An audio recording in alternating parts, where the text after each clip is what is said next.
Hello, everybody. Welcome to the Membership Program Live class. Thank you for attending the live class. It's great to have you with me here. Um, if you haven't met me before, well, my name is Todd. It's Todd, Todd, and it is, again, it's a pleasure to have you with me here as we are about to begin a live class, and we're going to have a discussion. I'm going to ask you some questions to think about, and I'm going to give you some personal answers, my opinions, and things like that. But yeah, we're going to be talking about outer space. Outer space, yeah. The topic of Star Wars and Star Trek and the cosmos. Yeah, so I'm ready to start. And I hope all of you are looking forward to this live class, as I certainly am. So let's get started here as we start our discussion about outer space. Come and join me as we go on a journey to outer space. All right. So yeah, first question for all of you out there is this. Does your country have a space program? Does your country have a space program? And in answer to that, I live here in the United States of America, and yes, I can give an affirmative answer to that. The United States is very passionate about space exploration and things of that nature, and we have been for a number of years now. So, yeah, the United States does have a space program, and we have a lot of passionate people, scientists, uh, and others who are very enthusiastic about studying outer space. But what about you? And what about your country? Does your country have a space program? All right. Yeah, we'll move on. Um, Next question. We're speaking about space programs, and so it follows, do you think space programs are important? Do you think space programs are important? Um, Again, I'm going to give an affirmative answer to that. I'm going to say yes. I think space programs are important. Um, the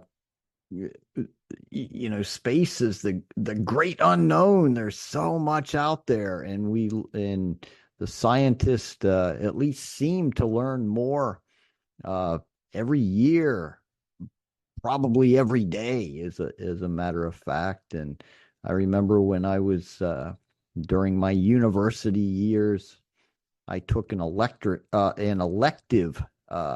course in astronomy. And this was not a super high level course. It was an elective, but I took this course for a year. And it was just an amazing, mind expanding class.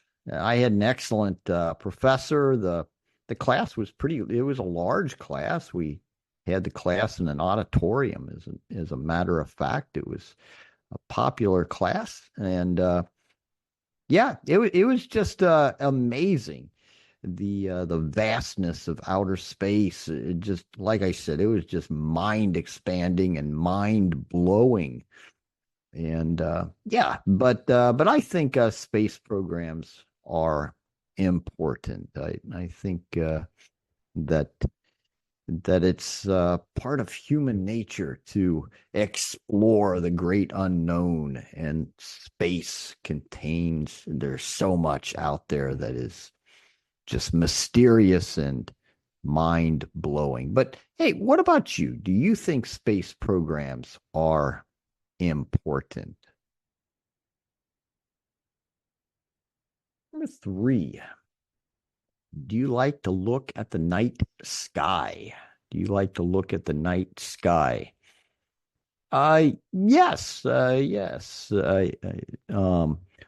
On a clear night, oh, yeah, it's it's beautiful. It's beautiful, and of course, some places of the world, like I know some places in the Middle East are known for on a clear night you can just see so many stars, like you can see in this picture here. It just seems like the grains on the seashore, the grains on a beach of a sea.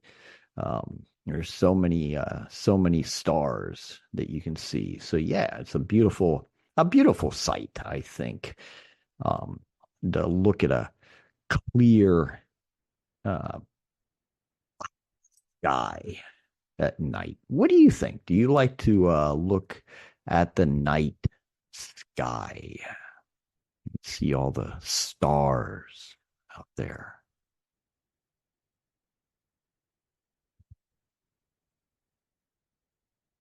Number four, what qualities, meaning what characteristics or what character traits, we could say, what traits, characteristics do you think astronauts need? What qualities do you think astronauts need? Oh, one, courage, right? Courage or bravery, because they are going out into that great, uh, vast outer space, and they don't know exactly what awaits them there. So, and they're going out into a very, very strange environment.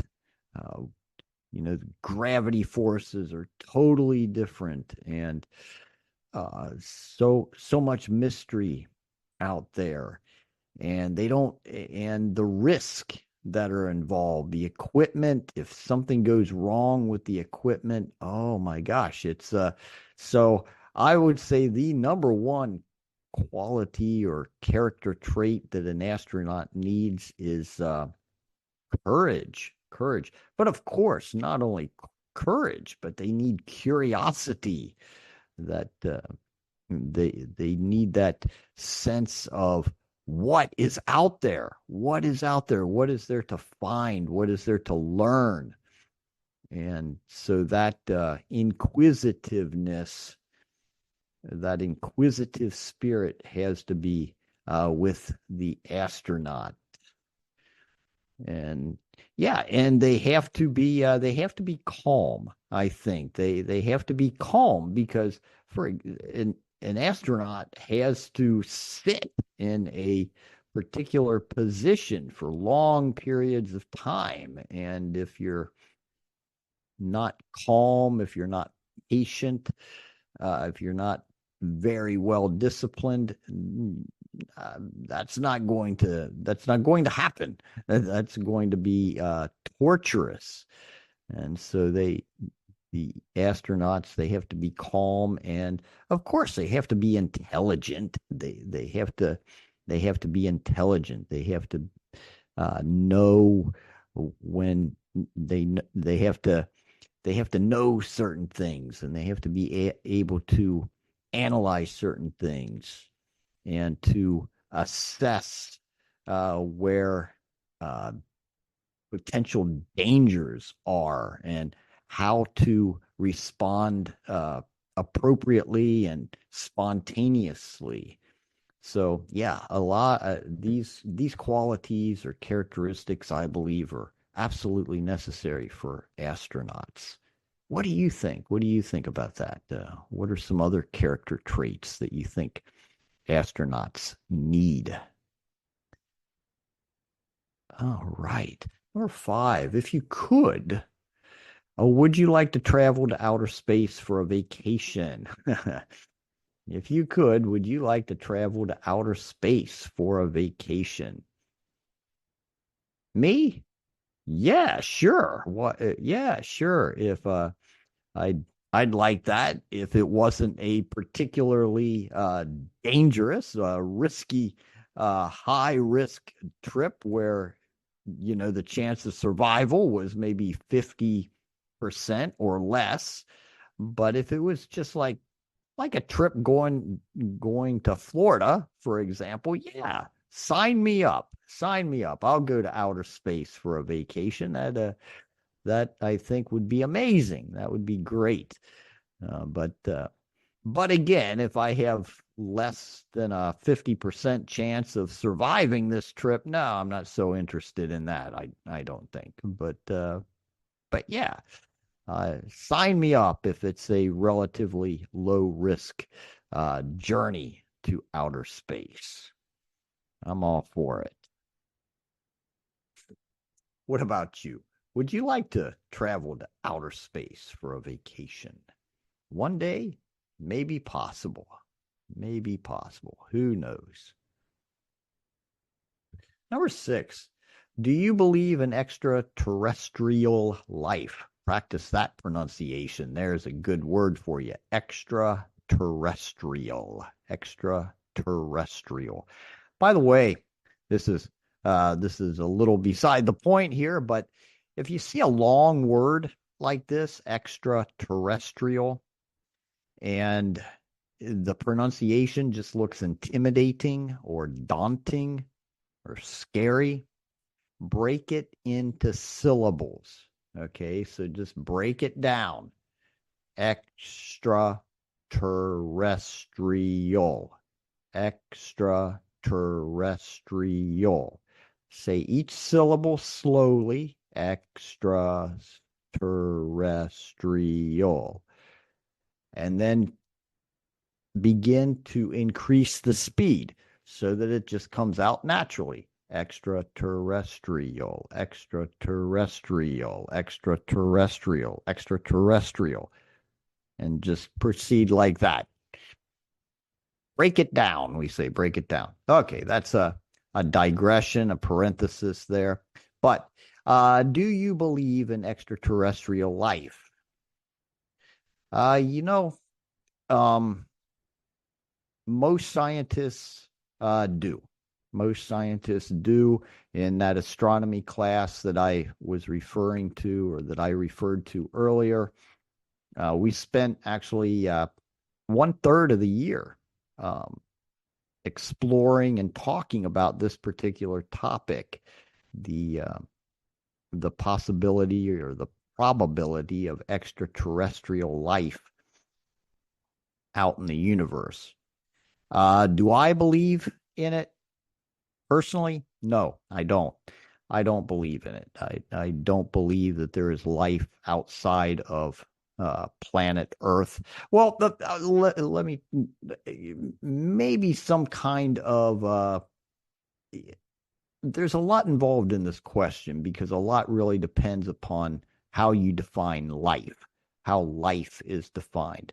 But by the way that we understand life here on planet Earth, um, the chemical composition and everything, I don't believe. I don't believe it exists outside of planet Earth. But many, many, many people do. And so, what do you think about that? Do you believe in extraterrestrial life? Number 7. Do you like science fiction books or movies? Do you like science fiction books or movies? Yeah, yeah, sure. Science fiction is a good genre. I I don't read or I don't read too many science fiction books nowadays, but I read a couple of great futuristic science fiction books years ago. One was called 1984. 1984. It's a classic, George Orwell, and read another that was written by Aldous Huxley, great book called Brave New World.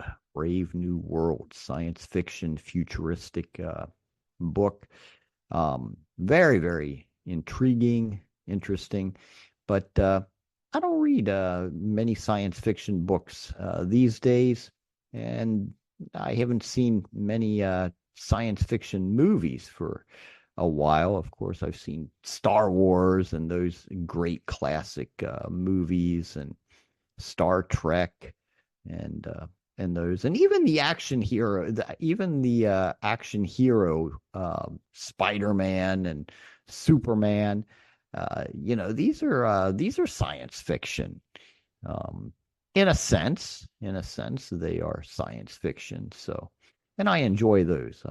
I do. So, but hey, what about you? Do you like science fiction books and movies? What do you think about them? What do you think? Number 8 here. Do you think that humans will ever colonize another planet? And do you think that they should? Yeah. Do you think that humans will ever colonize another planet? Do you think that they should? Um, yeah, that's a tough one. That's a tough one. Uh we have some uh, renowned scientists who believe that we will have to colonize another planet if the human species, if human beings are going to survive. Um, I believe Stephen Hawking was one such scientist who felt very strongly about that, and others. Um, yeah, will humans ever colonize another planet? What do I think about that? No, I don't. I don't think that's going to happen. I'm not a prophet or the son of a prophet. I don't know, but I just don't think humans are going to colonize another planet. I don't foresee that. I don't think that's going to be within the realm of human possibility. And the second part of the second question here, do you think that they should? No, I don't. I don't think they should. I why I don't think I'm not sure, but I don't think that they should attempt that. But of course, I'm just giving my opinion, my thoughts on this. What about you? Maybe you totally disagree with me on this. Good. But yeah, so my answer here is I don't think humans will ever colonize another planet, and I really don't think they should. I don't think it would be a good thing. So, okay. Moving on. Number 9. Do you think that the mission to Mars will ever happen? Why or why not? Now, here I'm going to give an affirmative answer. Yes, I do think that the mission to Mars will happen. I think that we will go to Mars. Uh, why? Because we've been talking about this for so long, and I see this as a very strong possibility. I think that we will go to Mars, and possibly sooner rather than later. So I'm giving a positive answer to this one. It's just something that we've been wanting to do, and for so long, and we've studied Mars and everything. So yeah, I think we will. I think that mission will take place. When? No idea, but I think sooner rather than later. What about you? What do you think about that? The mission to Mars. The mission to Mars. Number 10, the USA now has a space force. What do you think the Space Force will do in the future? USA now has a space force. What do you think the Space Force will do in the future? Now, on this, I really have no idea. I don't know. I have no idea what to say. What will the Space Force do in the future? It's the, yeah, I just have to throw up my hands on this. I don't know but I'm going to leave this one entirely up to you folks out there. What do you think the Space Force will do in the future? What are your speculations about the Space Force? Think about that one, because I've given negative answers, I've given positive answers, and now I'm giving a blank slate. I'm giving a no answer because I don't know. I don't know. So, how about that? A good, honest, I don't know answer to that. All right, a few more for you all. Uh, First question: do you feel that the government is spending too much time and money on the mission to Mars? See, a this is one reason I think that we will accomplish this mission to Mars is the time, the money, the energy that is spent on it. Do you think that the government is spending too much time and money on the mission to Mars? Uh, yeah, yes, yes, probably. I don't. I have to say probably because I don't know exactly how much money and how much time the government is spending on the mission to Mars. But my instinct just tells me yes, they're spending too. It's spending too much time and money. That's just my instinct on this because I don't have any. I don't have any solid, concrete facts on this, but yeah, I feel that the government probably is spending too much time and money on this mission. Spending some time and money, I think, is a good thing. Space exploration, as I stated earlier, I think is important, but probably it's too much on Mars at this time. That's just my guess. But what do you think about that? Do you think that your government or governments in general around the world are spending too much time and money on the mission to Mars, or even in more general terms on space exploration? Number two, how can space exploration help us? How can space exploration help us? Yeah, well, um, yeah, that's a good question. That really is a good question. How can it help us, other than uh, leading to more general knowledge about the universe, uh, about our planet. For example, from in the past, from space exploration, we learned that the Earth, or we confirmed that the Earth was not flat. We also learned that the sun did not evolve around the Earth, but that the Earth evolved around the sun.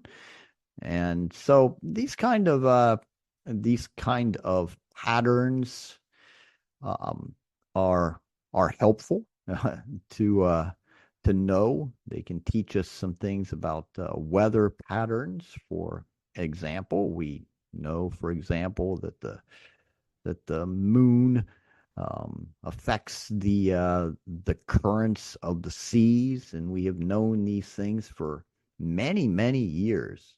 When the ancient civilizations have have known this. So yeah, space exploration is helpful in learning about different patterns, including weather patterns and forces like gravity. And also, of course, we put satellites up into space, and satellites are used for communication, for internet connections, and all kinds of things like that. And we have to know about the conditions in space in order to be able to do that. So yeah, um, these are just a few of the ways that space exploration uh, help us. They help us in our practical technology, communications, etc. Number three, have you ever seen the Northern Lights? Have you ever seen the Northern Lights? Yes, I have, and they're spectacular. What about you? Have you seen the Northern Lights? Number four, does outer space interest you? Okay, we're getting to the heart of the matter here, aren't we? Does outer space interest you? And yeah, I have to give an affirmative answer to this. Yes, outer space is interesting. Uh, as I mentioned before, that astronomy class that I took years ago was terribly interesting. It was very, very interesting class. And um, like I said, so at the time I was blown away by the vastness, the hugeness, the uh, of outer space. Billions and billions and billions upon stars and billions of galaxies. Even we're just the Milky Way galaxy, just one in billions of them, and it just mind blowing how vast outer space is. Very interesting topic. If any of you out there have an opportunity, if you haven't already done so, and if you have the opportunity to take an astronomy class, take it. I highly recommend it. It's very, very interesting. Number five, do you believe that it is possible that other life forms exist on other planets or galaxies? Yeah, so we already touched on this. And when you're asking questions like this, really it depends upon how much depends upon how you define life. We of course, intuitively uh, understand what life is. We talk about animal life and plant life and things like that. But when you're talking about life on other planets and other galaxies, then you're out of this world, right? You're in a totally different context. And the question has to be uh, how do we define life in those contexts? Right? So, is it possible for life to exist without water or carbon? Well, the way we here on planet Earth define and think about life, the answer to that is no. It's not. Water, carbon, or oxygen are necessary for life, among other things. But can we extrapolate our understanding of life on Earth to other planets and to other galaxies that are totally different? That's an important question. So, as I answered before, I will say that no, I don't believe that life as we understand it here on Earth is possible on other planets or on other galaxies. That's my answer, and I'm sure that many out there disagree with me, but that's my answer to that. Number six, would you ever consider being an astronaut or being in the Space Force? Would you ever consider being an astronaut or being in the Space Force? Me personally, no. No. Even though I did say earlier that I would like to travel to outer space if the risk wasn't too high, go on a vacation to outer space. If it was like going to Florida or something like that, sure, I'm all about that. I'll do that any day of the week. But being an astronaut, as we understand an astronaut now, currently, right now, no, no, no. I would not want to do that. I admire the astronauts. I admire these men and women who sign up for this and who do this. But me, it's not for me. And yeah, and the Space Force, I have to say, like, no, no, no. I not for me. What about you? What about you? Do you like movies about outer space? Do you like movies about outer space? Yeah, I haven't seen one for a while, but yeah, sure. The Star Wars movies, the Empire Strikes Back and all of those movies, they're great. The Star Trek movies are great. Even the old Planet of the Apes, going back way back to the Planet of the Apes. Yeah, yeah, very interesting. These are classics. But yeah, what about you? Do you like movies about outer space? Ah, and E.T. Remember E.T., the extraterrestrial? Great movie. Great movie. If you haven't seen it, check it out. Everybody, thank you for attending this membership live class. Thank you for being members of our membership program. And again, my name is Todd. I'm looking forward to seeing all of you again next time. And in the meantime, I'm wishing you all a wonderful remainder of your day. Bye bye.